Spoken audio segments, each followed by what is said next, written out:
What is the show you started watching just this week? This week? Yeah, this week. Vanderpump Rules? Vanderpump Rules. Let's talk about, because I think this is going on in the episodes, right? This is from January 6th. From people.com. Maddox is suing Tom Sandoval over their shared LA home. Yep. Maddox is hoping a judge will force her ex-boyfriend, Tom Sandoval, to move out of their Los Angeles home. According to court documents obtained by people on Friday, Maddox and Sandoval, am I saying the names right? Sandoval disagree on the sale of their home that they co-own together and still cohabitate in months after their March 2023 split. So it's almost been a year. Yep. And they're still living together? Yeah. Okay.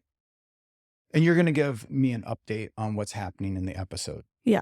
So I don't know if that's older or newer than this. Maddox, Well, this article is 1 month old. yeah. So this is more up to date probably than the show. Yeah, but I think the show revealed a little bit more. Okay. So Maddox is reportedly hoping that the court will declare that she and Sandoval must sell the home, which they bought together in 2019 as a partition by sale, which means they would sell the house and split the proceeds. Per the court documents, Maddox is also requesting an equitable allocation of the proceeds of sale. This request will include the payment of debt secured by same and costs of partition, as well as the inclusion of attorney fees and title expenses.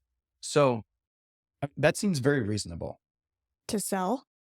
What she's asking for. Yeah. So what's your take on this? What do you know is going on, and what's your take? Okay. The whole world is confused by why they're still living together. Mm-hmm. They are busy. Like Tom Sandoval has done that show Special Forces, which is filmed, I think, in New Zealand. So he's off doing something.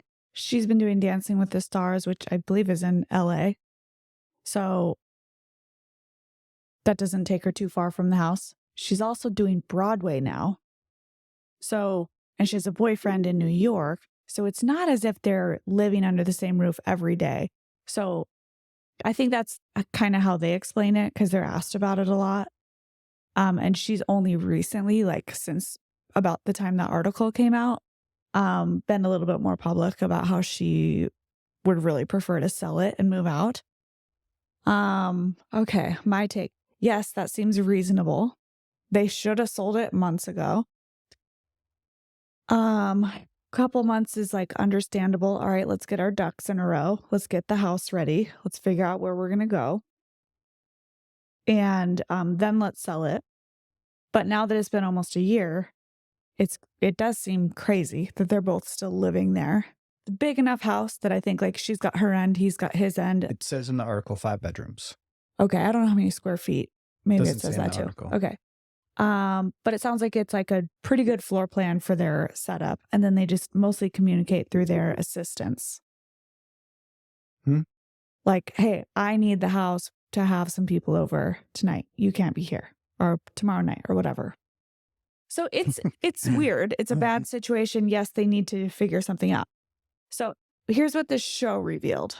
So Tom doesn't want to sell, is what it sounds like, but she does. Right. He doesn't want to sell. She does. I mean, she's the one who is now saying she's going to sue. In the show, have they talked about why he doesn't want to sell?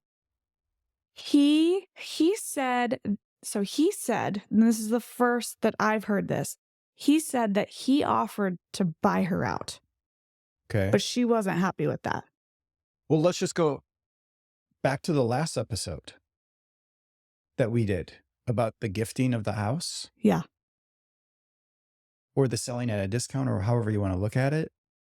How do you know what the value is unless you put it on the market? Right. And so maybe that's what she doesn't like about that option. She might be like, and I might be like, we both need to move. This is our house. We need to sell it. And then the most fair thing is whatever we make, let's make the most we possibly can for both of our best interest, and then split it exactly in half. So yes, that does seem reasonable. But knowing that he at least offered to buy her out makes him seem a little bit more reasonable. Mm-hmm.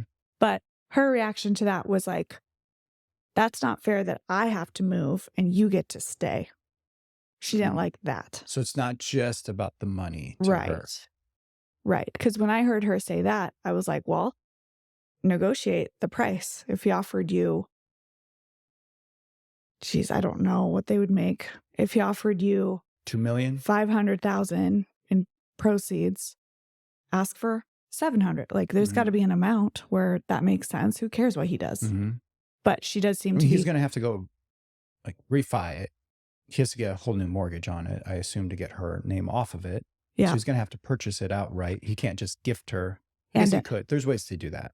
And at today's rates, who knows? Maybe he's doing really well. Hard to say. But if they bought it in 2019, their rate is probably like 4 or below.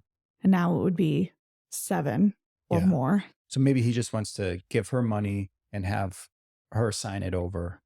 Yeah.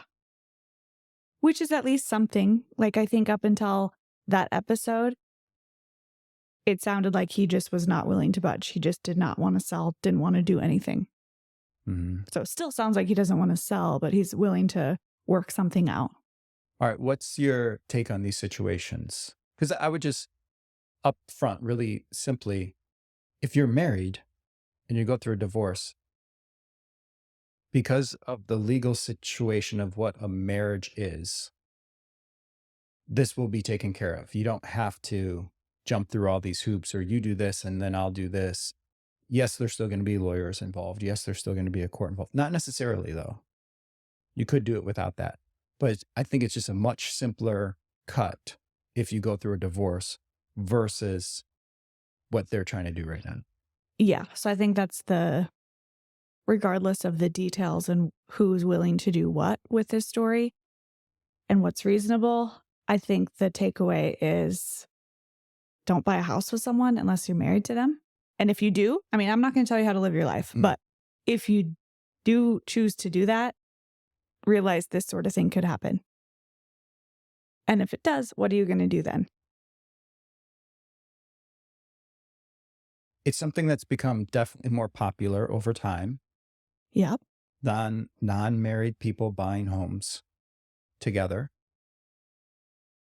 I don't think there's a lot of conversation talked about the downside of that, of what that agreement looks like when you're signing the documents together, and how, because you're taking title in a different form than if you're married. And every state's going to be different. So I don't want to get into the legalities of that, but you're taking title differently. I think the only legality I feel comfortable getting into is like with these two in their very public and ugly situation. I think we all can imagine like how frustrating that would be. But the real problem is there's no divorce because there's no marriage. Divorce is not a good thing that we should all want to have in our life, but at least it would take care of this situation. That would be decided. It would just be part of the process. Much cleaner cut.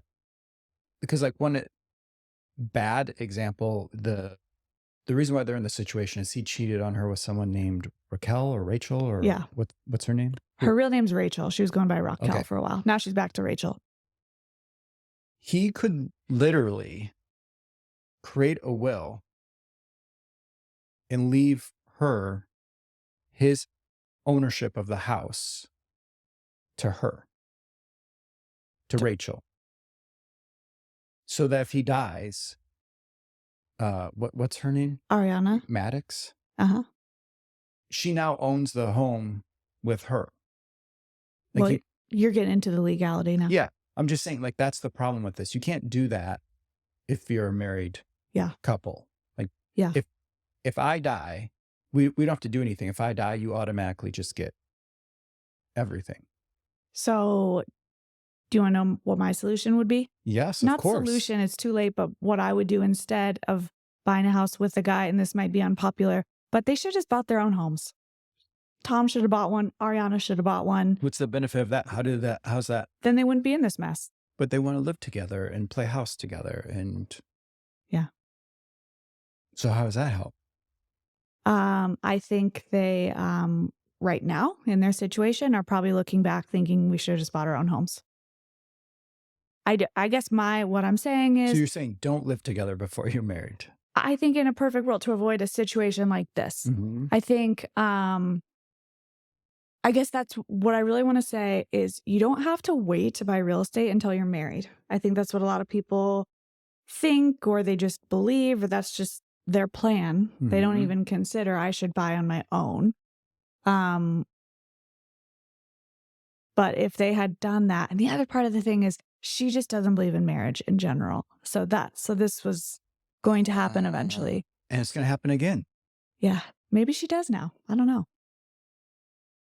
But that would be my suggestion. I think if you're in a situation where you're in your 20s or your 30s and you're making good enough money and you have good credit and you can qualify to buy and you have the desire and you feel like it makes sense to buy, there's no need to wait around until you have a partner ring on your finger. Yeah, just buy, and then the right man or the right woman that you're going to marry, they can make their decisions up until you're married. I mean, again, I'm not trying to tell anyone how to live their life. I'm trying to tell you how to avoid this situation. Avoid this situation. I wouldn't want to be Ariana. Get into a better or Tom. financial situation moving forward. Better for everyone involved, because then you have some options.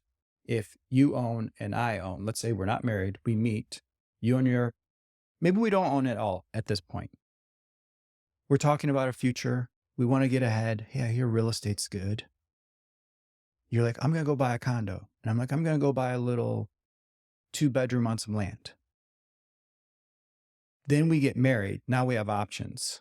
Then we can either sell your 2-bedroom on land or sell my condo or keep them both as rentals. Both and go buy By the way, this together. Is what we did. I know.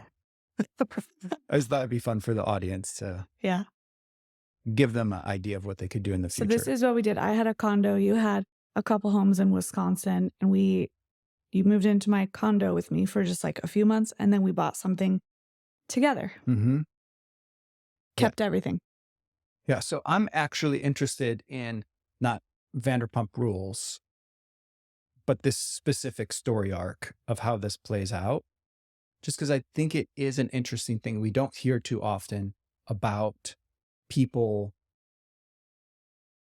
how messy that separation is of unmarried people decoupling that own real estate together. Yeah. I mean, the upside is like people have to talk about the upside of like, you should live with someone before you're married to them so you can learn their quirks. You can make sure you want to live with them. And I guess another solution, just if that's what you really want to do, still buy your own place. Maybe your spouse buys his or her own place, or your boyfriend, girlfriend, whatever. And then you rent together. So you're both landlords and you're renting something together. If it's really important for you to live together. That way, if the relationship doesn't work out, if he cheats on you with Raquel, then just go back to your house, just move out, end the lease, wait for the lease to end, don't re-sign it.